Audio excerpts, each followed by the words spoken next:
આપણે પહેલા ચેન બનાવતા જશું, ઇનફ થઈ જાય પછી આપણે મેજર કરશું.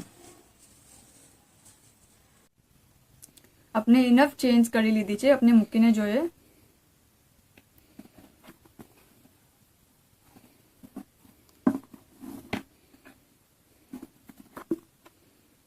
જો અગર થોડી વધારે બી છે તો આપણે અહીંયા લૂઝ રાખવું છે, यहाँ પર સ્ટાર્ટિંગમાં, તો આપણે ખોલી શકીએ. ઓકે, પણ કમ ના હોવી જોઈએ. સો આ આપની એટલી ચેન્જ ઇનફ છે. આ ફોલ્ડ થશે બે સાઈડ, એટલે આ બહાર રાખેલું છે.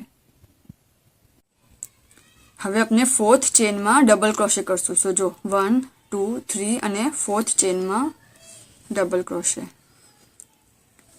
આ આપનું એઝ ફર્સ્ટ ડબલ ક્રોશે કાઉન્ટ થશે.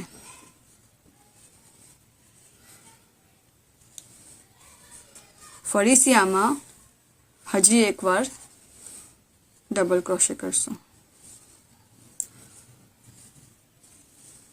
સો 3 ચેન અને 2 ડબલ ક્રોશે આપણે કર્યા, બરાબર. આ આપનું એક ક્લસ્ટર થયું.